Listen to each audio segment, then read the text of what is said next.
আমাদের অবস্থান তো আমাদের এই মুহূর্তে নানা কারণে পারিপার্শ্বিক কারণে আহ, এবং একই সঙ্গে সরকারের বিভিন্ন ধরনের জুলুম নির্যাতনের কারণে আমরা প্রকাশ করতে পারছি না। আর দ্বিতীয় বিষয় হচ্ছে যে আমাদের নেতাকর্মীরা আমাদের দল পরিচালনা করছে, আমাদের তৃণমূলের নেতাকর্মী যারা রয়েছে, ছাত্রলীগের কর্মী যারা রয়েছে, সাধারণ শিক্ষার্থী যারা রয়েছে, তারাই নিজেদের ঐক্যবদ্ধ করছে, সমস্ত ধরনের প্রতিকূল পরিস্থিতি মোকাবেলা করছে। আর আমরা বাংলাদেশ ছাত্রলীগ অবশ্যই আমরা কর্মকৌশলগত কারণে হয়তো আমাদের আহ, আমাদের কর্মকাণ্ডের কিছুটা পরিবর্তন আসতে পারে, কিন্তু বাংলাদেশ ছাত্রলীগ সবসময় আমাদের সাধারণ শিক্ষার্থী, আমাদের অভ্যন্তরীণ কর্মকাণ্ড সেটির ভিত্তিতে আমরা পরিচালনা করছি এবং প্রকাশ্যে আমাদের কর্মকাণ্ড চলমান রয়েছে।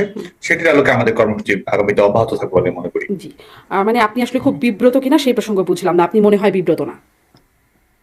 না, দেখুন, গোটা দেশই এখন একটি বিপর্যয়ের শিকার অবস্থার মধ্যে রয়েছে। আপনি স্বাভাবিক সাংগঠনিক কার্যক্রম পরিচালনা করার মতো বাস্তবতা বাংলাদেশে কিন্তু নেই। আপনি জানেন যে ইতিমধ্যেই এই অবৈধ, অগণতান্ত্রিক, অসাংবিধানিক সরকার এক ধরনের নিষেধাজ্ঞা আরোপ করেছে।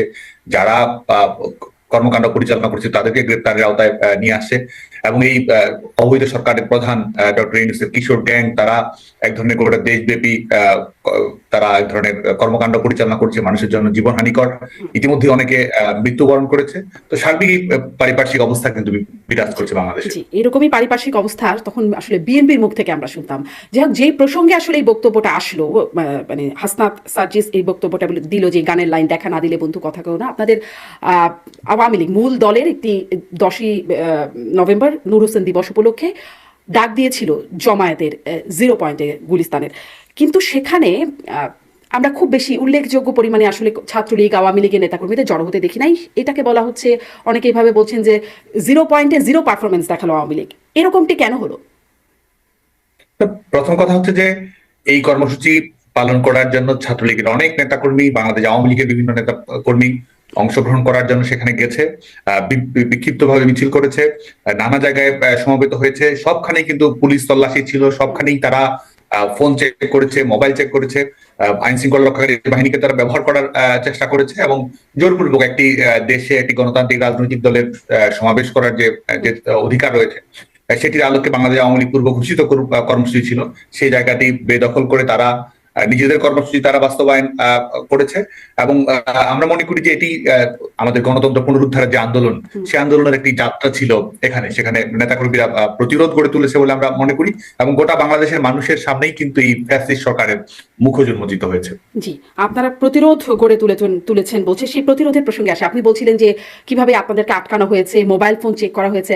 আপনাদের কি মনে পড়ে যে 2022-এর 10ই ডিসেম্বর বিএনপির একটা বড় সমাবেশ করার কথা ছিল এবং হয়েওছে, তখন ঠিক একই রকম ভাবে পুলিশ এবং পুলিশের সাথে মিলে ছাত্রলীগের নেতাকর্মীরা তখন ঢাকায় আগত মানুষদের মোবাইল ফোন চেক করেছে। সবগুলো গণমাধ্যমে এই খবরগুলো আমরা দেখেছি। তখন ওইটা প্রশ্ন উঠেছে, ছাত্রলীগ কোন ম্যান্ডেটে বা কোন ক্ষমতা বলে সাধারণ মানুষের মোবাইল চেক করে?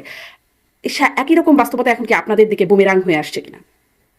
বাংলাদেশ আওয়ামী লীগ সরকার পরিচালনা করার সময় বা আমাদের বিশ্ববিদ্যালয় ক্যাম্পাসগুলোতে অভ্যন্তরে ছাত্র রাজনীতি হোক বা সার্বিকভাবে জাতীয় রাজনীতির পরিমণ্ডল হোক, সবখানেই তো সমাবেশ করা যায়নি। এই ধরনের রেকর্ড খুব আছে বলে আমি মনে করি না। সমাবেশ সবাই করতে পেরেছে। আমাদের বাংলাদেশের বিদ্যমান রাজনৈতিক বাস্তবতায় অপ্রীতিকর ঘটনা ঘটেছে, অনাকাঙ্ক্ষিত ঘটনা ঘটেছে, কিন্তু সবাই যার যার মতামত প্রকাশ করেছে, সংগঠিত হয়েছে। বিএনপি রাজনৈতিক দল হিসেবে তাদের মতামত তুলে ধরেছে। বিশ্ববিদ্যালয় ক্যাম্পাসগুলোতে ছাত্র সংগঠনগুলো তাদের ক্রিয়াশীল ভূমিকা পালন করেছে। সংসদীয় রাজনীতি, রাজপথের রাজনীতি দুটোই তো চলমান ছিল।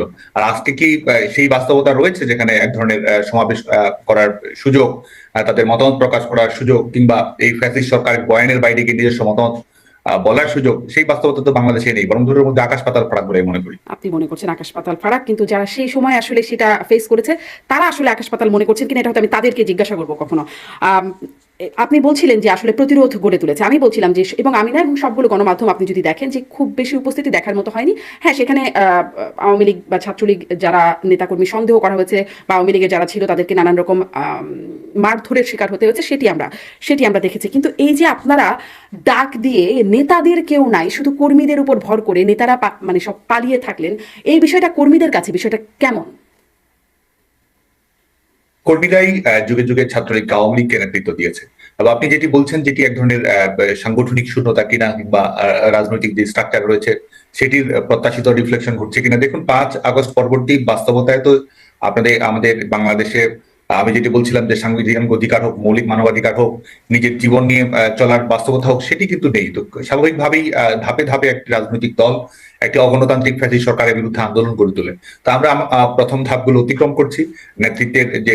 নেতৃত্বের সংযোগ তো অবশ্যই রয়েছে এবং সেটির মাধ্যমে তো এই কর্মকাণ্ডগুলো পরিচালিত হচ্ছে, কোনো না কোনো ভাবে, কোনো না কোনো পর্যায়ে তো এটি সংগঠিত হচ্ছে এবং সেটির আলোকেই তো আমাদের এই কর্মসূচিগুলো সাফল্যমণ্ডিত হচ্ছে। একই সঙ্গে আমরা এটিও দৃঢ়ভাবে বিশ্বাস করি যে আমাদের গোটা বাংলাদেশে গ্রামে গঞ্জে মফস্বলে যেসব নেতাকর্মীরা রয়েছে, তারা, আমরা সবসময় বলেছি, তারাই সংগঠনের প্রাণ, তারাই সংগঠনের মূল নেতৃত্ব দেয় এবং তারাই সংগঠনের পথ নির্দেশ করে। যে সাংগঠনিক যে ধারাবাহিকতার ক্ষেত্রে বা সাংগঠনিক কাঠামোর ক্ষেত্রে যে শূন্যতা রয়েছে বলে বাইরে দৃশ্যমান হচ্ছে, সেটিও ক্রমান্বয়ে কেটে যাবে বলে বলছেন। নেতৃত্বের সংযোগ তো নিশ্চয়ই আছে, আপনি বলছেন। সেই নেতৃত্বের সংযোগের জায়গায় একটু জানতে চাই। আমরা দেখেছি যে সাবেক প্রধানমন্ত্রী আপনাদের দলের নেত্রী শেখ হাসিনা, তার কিছু ফোন আলাপ ফাঁস হচ্ছে এবং সেই ফোন আলাপের মধ্যেও এই সংযোগের জায়গাটা আমরা দেখেছি। যাই হোক, আমি সেই সংযোগের জায়গাটা কিন্তু পরে আসি। প্রথমে একটু যদি মানে আপনার কাছ থেকে জানতে চাই, স্পষ্ট হতে চাই যে তার যে ফোন আলাপগুলো লিক হচ্ছে, এগুলো কি আসলে লিক হচ্ছে, অনুচিতভাবে কেউ লিক করে দিচ্ছে, বিষয়টা কি এরকম, নাকি আসলে শেখ হাসিনা নিজেই লিক করছেন বা চাচ্ছেন বলেই লিক হচ্ছে, নাকি এআই দিয়ে? আপনারা আসলে কি জানেন? দেখুন, এটি তো এক একটি ক্ষেত্রে এক একটি পক্ষে, এবং আমরা কিন্তু ইতিমধ্যেই দেখেছি, বিশেষ করে আর্টিফিশিয়াল ইন্টেলিজেন্স ব্যবহার করে কোন ধরনের অডিও রেকর্ড তারা তৈরি করবে। এই সরকারের নিজস্ব প্রয়োজনই, অবৈধ সরকার নিজস্ব প্রয়োজনই কিন্তু বিভিন্ন ধরনের অডিও রেকর্ড ছড়ানো, বিভিন্ন ধরনের গুজব ছড়ানো, মানুষের জনমতকে বিভ্রান্ত করা, এই ঘটনাগুলো কিন্তু অহরই ঘটাচ্ছে। যে কারণে তারাই আসলে বলতে পারবে যে তারা কোন উদ্দেশ্য করছে, কেন করছে, সেটি তারাই বলতে পারবে। কে করছে? দেখুন, আমরা কিন্তু স্পষ্ট করে বলছি যে এটি বিশেষ করে আর্টিফিশিয়াল ইন্টেলিজেন্সের ব্যবহার, জনমতকে বিভ্রান্ত করা, গুজব ছড়ানো এবং এক ধরনের তথ্য সন্ত্রাসের আশ্রয় গ্রহণ করা, এগুলো এবং যে একটি রাজনৈতিক যখন কর্মসূচি ঘোষণা করা হয়, সেটিকে ব্যাহত করার জন্য বা সেটি সম্পর্কে বিভ্রান্তি ছড়ানোর জন্য এই অবৈধ সরকারি তাহলে কি আপনি নিশ্চিত বা আপনারা নিশ্চিত যেটা শেখ হাসিনার ফোনালাপ নয়? দেখুন, আমি কিন্তু বলছি যে যেটা সাংগঠনিক ভাবে যেগুলো ব্যবহার করা হচ্ছে দলের বিরুদ্ধে, দলের কর্মসূচির বিরুদ্ধে এবং জনমতকে বিভ্রান্ত করার জন্য, সেগুলো অবশ্যই এই সরকারের কলাকৌশলের কারণে করা হচ্ছে। মানে হ্যাঁ, সেগুলো এই সরকারের কলাকৌশলের কারণে। কিন্তু আমি এটা বুঝতে পারছি না, যেমন সবশেষ যে ফোনালাপটির বিষয়ে ব্যাপক আলোচনা হলো, যে সেই ফোনালাপে শোনা যাচ্ছে শেখ হাসিনা অপর প্রান্তে থাকা কাউকে নির্দেশ দিচ্ছেন যে 10ই নভেম্বরের এই সমাবেশের বিষয়, সেখানে জমায়েত হতে হবে, তার বা বঙ্গবন্ধুর ছবি নাই, সেখানে ট্রাম্পের ছবি নিয়ে জমায়েত হতে বলা হচ্ছে। এবং আমরা আসলে কার্যত সেরকমটার চেষ্টা দেখেছি, এরকম অনেকে গ্রেপ্তারও করা হয়েছে। এগুলো কি আসলে ভুল বার্তা আসছে বা এগুলো সরকারের কৌশল? এটা শেখ হাসিনার ফোনালাপ না? এটি নিয়ে কিন্তু ইতিমধ্যে একটি ব্যাখ্যা দেওয়া হয়েছে বাংলাদেশ আওয়ামী লীগের অফিসিয়াল পেজ থেকে। এটি নিয়ে ইতিমধ্যেই ব্যাখ্যা দেওয়া হয়েছে। এটি যে বিভ্রান্ত, এটি যে গুজব ছড়ানোর জন্য, এটি কিন্তু ইতিমধ্যেই ব্যাখ্যা দেওয়া হয়েছে। আচ্ছা, এটা বিভ্রান্ত, এটা গুজব ছড়ানো, আপনার বক্তব্য থেকে এটা স্পষ্ট হচ্ছে যে আপনারা তাই মনে করছেন। আপনার কাছে একটু এটি জানতে চাই যে আপনি এটি কি বলবেন যে আপনি এখন কোথায় আছেন?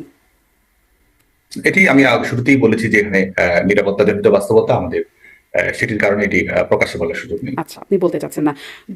এরকমটা বলা হয়েছে যে মানে 5ই আগস্টের পরে বা 5ই আগস্টের ওই সময়টাতে আপনি আসলে সিলেট সীমান্ত দিয়ে বোরকা পরে পালিয়ে গেছেন, বোরকা সাদ্দাম বলেও অনেকে বলছে। এই বিষয়টি থেকে আপনি কোনো প্রতিক্রিয়া দিবেন? এটি সঠিক নয়। এই বিষয়টা ঠিক না বলে বলছেন। এই এই আন্দোলনের মানে মানুষের মনে, যে দেশে থাকা নেতাকর্মীদের মধ্যে এই প্রশ্নটি খুব জাগে যে যখন আপনারা আসলে নেতারা সবাই, যেটা আমি একটুখানি প্রশ্নের ধাঁচে আগের বারেও বলছিলাম, আপনারা নেতারা, শীর্ষ নেতারা সবাই দেশ ছেড়ে চলে গেলেন নিজেদের নিরাপত্তার স্বার্থে। এখনো বলছে নিরাপত্তার স্বার্থে কোথায় আছে সেটা বলবেন না। আপনাদের কর্মীরা যে দেশে আছে তাদের জন্য কি আপনারা মানে সেই অনুভবটা করেন? আপনাদের নেত্রী সাবেক প্রধানমন্ত্রী শেখ হাসিনা, তিনি তার ছোট বোনকে নিয়ে শুধুমাত্র চলে গেলেন। তার যারা শেখ পরিবারের যারা, তারাও সবাই দেশের বাইরে নানান রকম ভাবে চলে গেছেন বলে আমরা জেনেছি। এটা কি আপনারা অনুভব করেন যে নেতাকর্মীরা, তাদেরকে এখন বলা হচ্ছে এতিম লীগ? না, দেখুন, আমাদের যে ভয়াবহ পরিস্থিতি তৈরি করা হয়েছিল, যে ধরনের ষড়যন্ত্রমূলক পরিবেশ তৈরি করা হয়েছিল, বঙ্গবন্ধুর কন্যা দেশরত্ন শেখ হাসিনা তো জীবন বিপন্নেরই শিকার হয়েছিল। দেশরত্ন শেখ হাসিনা বেঁচে আছেন বলেই তো বাংলাদেশের মানুষ এখন অবরুদ্ধ গণতন্ত্রকে মুক্ত করার স্বপ্ন দেখছে, কুক্ষিগত গণতন্ত্রকে মুক্ত করার স্বপ্ন দেখছে। একজনের সাংবিধানিক ধারাবাহিকতা, আইনের শাসন যেন সুপ্রতিষ্ঠিত হয়, সেই লক্ষ্যে বাংলাদেশের মানুষ যে স্বপ্ন দেখছে, বাংলাদেশের মানুষ যে এই অবৈধ সরকারের সমস্ত ধরনের নির্যাতন নিষ্পেষণের বিরুদ্ধে সুদৃঢ় ঐক্য গড়ে তোলার কথা ভাবছে, প্রতিবাদ প্রতিরোধে ইস্পাত দৃঢ়ভাবে সংগ্রামীকে এগিয়ে নেওয়ার কথা ভাবছে, এটি তো সম্ভব হয়েছে একমাত্র দেশরত্ন শেখ হাসিনার জীবন বেঁচে যাওয়ার কারণে। আচ্ছা, আপনি তাই বলছেন। কিন্তু আপনারা কি এই বিশ্লেষণটা করেছেন যে আপনাদেরকে আসলে পালাতে কেন হলো? আপনাদের কাছে ছিল, আপনারা ছাত্রলীগের একটা বিশাল বাহিনী ছিল। আপনারাই বলেছেন যে আপনারা ফু দিলে ৫ মিনিটও দাঁড়াতে পারবে না আন্দোলনকারীরা। আপনারা বলছেন যে এটা শেষ দেখে ছাড়বেন। আ আপনাদের ওবায়দুল কাদেরের তখন বক্তব্য আমরা শুনেছি। তিনি বলেছেন যে এই আন্দোলন দমনে ছাত্রলীগই যথেষ্ট। তারপরে আসলে কি হলো? কেন আপনারা যথেষ্ট হলেন না? আপনারা তো হলেনই না। পুলিশ, আইন শৃঙ্খলা বাহিনী, সেনাবাহিনী সবই ছিল, আপনাদের বিরাট বাহিনী ছিল। তারপরেও কেন আপনারা আসলে সফল হলেন না? প্রথম কথা হচ্ছে যে এই আন্দোলনটি একটি ইস্যু ভিত্তিক আন্দোলন ছিল, যে বিষয়ে আমরা সবসময় কথা বলেছি, কোটা ইস্যু, যেখানে শিক্ষার্থীরা কোটা সংস্কার, কোটা সমস্যার সমাধান চেয়েছে, এবং যেই সমস্যার সমাধান আসলে আওয়ামী লীগ সরকারের 2018 সালে সরকারের প্রজ্ঞাপনের মাধ্যমে নিশ্চিত করেছিল কোটা ব্যবস্থা বিলুপ্তির মাধ্যমে। পরবর্তীতে এটি একটা আইনগত প্রক্রিয়া, একটি উচ্চ আদালতের একটি রায়ের, বিশেষ করে রিটের প্রেক্ষিতে উচ্চ আদালত এক ধরনের নির্দেশনা দেয় এবং সরকারের প্রজ্ঞাপনকে বাতিল বলে ঘোষণা করে। সেই প্রেক্ষিতে সরকার পক্ষই কিন্তু আন্দোলনকারীদের সঙ্গেই ছিল, সরকার পক্ষে আদালতে লড়েছে। বাংলাদেশ ছাত্রলীগের সাংগঠনিক অবস্থান সেটি হচ্ছে যে আমরা সুস্পষ্ট হয়ে বলেছি, কোটা সংস্কারের দাবিতে আমরা ঐক্যবদ্ধ ছিলাম, কোটা সংস্কারের দাবিতে আমরা মিছিল করেছি, মিটিং করেছি। কোটা সংস্কার ইস্যুকে কেন্দ্র করে বাংলাদেশের সংশ্লিষ্ট সকল মন্ত্রণালয়ের কাছে আমরা বক্তব্য তুলে ধরেছি, সেটা আইন মন্ত্রণালয় হোক, জনপ্রশাসন মন্ত্রণালয় হোক, সেটা অ্যাটর্নি জেনারেলের অফিস হোক। এবং শুধু তাই নয়, বাংলাদেশ ছাত্রলীগ কিন্তু কোটা সংস্কারকে কেন্দ্র করে ডোর টু ডোর ক্যাম্পেইন কর্মকাণ্ড দেশব্যাপী এটি আমরা চালু করেছিলাম। এটি অনুষ্ঠিত হয়েছে, যেখানে আমরা বলেছি যেহেতু এটি নিয়ে নতুন করে একটি জটিলতা তৈরি হয়েছে, এটির জন্য একটি সুস্থায়ী, টেকসই এবং ইতিবাচক সমাধান নিশ্চিত করা সম্ভব হয়। সে লক্ষ্যে শিক্ষার্থীরা কোটা সংস্কার নিয়ে কি ভাবছে, এখানে অন্তর্ভুক্তির বিষয়টি কিভাবে হবে, কিভাবে একটি যৌক্তিক সমাধান তৈরি করা সম্ভব হয়, কোটা সংস্কার নিয়ে শিক্ষার্থীদের ভাবনা কি, সেই লক্ষ্যে কিন্তু আমরা অনলাইনে, অফলাইনে সরাসরি মতামত গ্রহণ করেছি। আবাসিক হলগুলোতে শিক্ষার্থীদের কক্ষে আমরা গিয়েছি, সেখানে কোটা সংস্কার নিয়ে তাদের মতামত কি, সেই আলোকে কিন্তু আমরা সরকারের কাছে প্রস্তাবনা তুলে ধরেছি। এবং সেটির প্রেক্ষিতে আপনাদের সবাইকে আমরা যেটি মনে করিয়ে দিতে চাই, সেটা হচ্ছে যে আমাদের গোটা বাংলাদেশেই কিন্তু 11 জুলাই 2024 থেকে বাংলাদেশে কিন্তু কোনো কোটা কার্যকর ছিল না।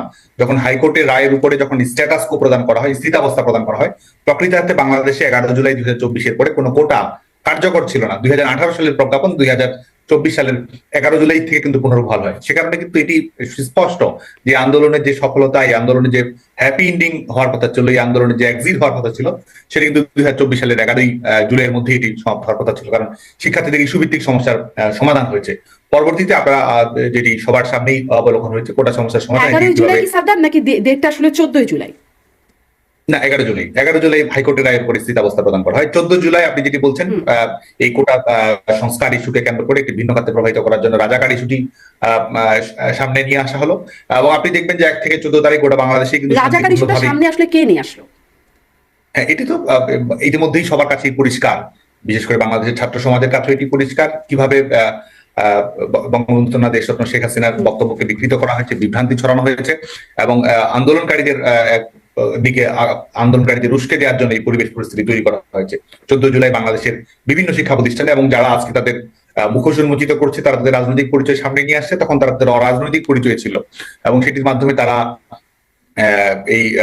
এই রাজাকারের রাজনীতিকে এক ধরনের বৈধতা প্রদান করা, এক ধরনের উস্কানিমূলক পরিবেশ তৈরি করা, এবং একটি শান্তিপূর্ণ পরিবেশ পরিস্থিতিকে একটি ভিন্ন খাতে কিন্তু আপনি বলছেন উস্কানিমূলক পরিবেশটা তৈরি করলো সেই আন্দোলনকারীরা, কিন্তু মানে সেই বক্তব্যটা খুব আলোচিত এবং সমালোচিত সাবেক প্রধানমন্ত্রী শেখ হাসিনা, যে মুক্তিযোদ্ধাদের নাতিপুতিরা কোটা পাবে না তো কি রাজাকারের নাতিপুতিরা পাবে, মানে এই বক্তব্যটা শুনতে কি যারা আন্দোলন করছে তাদের জন্য কি এটা সুখকর, একটা সুন্দর কোন? দেখুন, এই বক্তব্যের কোথায় আন্দোলনকারীদের রাজাকার বলা হয়েছে? প্রথম কথা হচ্ছে এই বক্তব্যের কোথাও কোনো ব্যাখ্যাতে এটি বলার সুযোগ নেই, যে ব্যাখ্যাতে যে অভিযোগটি নিয়ে আসা হয়েছে বা যে বিষয়টিকে কেন্দ্র করে গোটা বাংলাদেশে একটি ভিন্নতর পরিবেশ তৈরি করতে বলেও নাই যে রাজাকারের নাতিপুতিদের কোটা দিতে হবে, তাহলে এই বক্তব্যটা প্রধানমন্ত্রী এখানে দেখুন, এখানে শিক্ষার্থীদেরকে 11 তারিখের পরে যখন আদালতের রায় প্রদান করা হয়, তারপরে আন্দোলন কিন্তু একটি স্বাভাবিকভাবে শিক্ষার্থীদের অংশগ্রহণ কম এসেছিল, শিক্ষার্থীদের সন্তোষ ছিল। এরপরে এই ইস্যুটিকে ব্যবহার করে এক ধরনের, এটি তো স্বাভাবিকভাবে এক ধরনের তথ্য বিকৃতি, সেটির মাধ্যমে শিক্ষার্থীদের রাজাকার বলা হয়েছে। এই বক্তব্য ব্যাপকভাবে প্রচারণা, কিন্তু শেখ হাসিনা তো এটি বলেছিলেন, তাই না সাদ্দাম? এটি তো বলেছিলেন যে মুক্তিযোদ্ধাদের নাতিপুতিরা কোটা পাবে না তো কি রাজাকারের নাতিপুতিরা পাবে, এই বক্তব্যটি তো শেখ হাসিনা। না, এটির মাধ্যমে তো আন্দোলনকারীদের রাজাকার বলা হয়নি, এটির মাধ্যমে তো এটি একটি আলোচনার প্রেক্ষিতে, একটি প্রশ্নোত্তরের প্রেক্ষিতে এই ধরনের আলোচনাটি এসেছে। কিন্তু এটির মাধ্যমে শিক্ষার্থীদের রাজাকার বলা, শিক্ষার্থীদেরকে এই অভিযোগে অভিযুক্ত করা, এই ধরনের কোনো বক্তব্য তো আসে। এই বক্তব্যকে অবশ্যই ভুলভাবে উপস্থাপন করা হয়েছে শিক্ষার্থীদের সামনে। কিন্তু আমি সেটাই আসলে জিজ্ঞাসা করছিলাম যে এরকম একটি বক্তব্য শুনতে কেমন লাগে, যারা আসলে আন্দোলন করছেন তাদের জন্য এই বিষয়টা কেমন লাগে শুনতে, যে তারা তো আসলে রাজাকারের নাতিপুতিদের জন্য সাধারণ শিক্ষার্থীরা ইতিমধ্যেই সেটি অনুভব করতে শুরু করেছে। তারা যে বক্তব্যকে বিকৃত করা হয়েছে এবং এদের রাজনীতির যে মূল লক্ষ্য ছিল, এবং সেটি আজকে যখন তারা আমাদের মুক্তিযুদ্ধের ভূমিকাকে ভুলুণ্ঠিত করার চেষ্টা করছে, আজকে যখন তারা আমাদের সাংবিধানিক প্রস্তাবনাকে পাল্টে দেওয়ার চেষ্টা করছে, আজকে যখন আমাদের মুক্তিযুদ্ধের আইকনিক বিষয়গুলোকে তারা প্রতিস্থাপিত করার চেষ্টা করছে, সেটির মাধ্যমে প্রতীয়মান হয় ইতিমধ্যেই যে তারা এই রাজাকারের ছুটিকে কিসের জন্য সামনে নিয়ে এসেছিল। জি।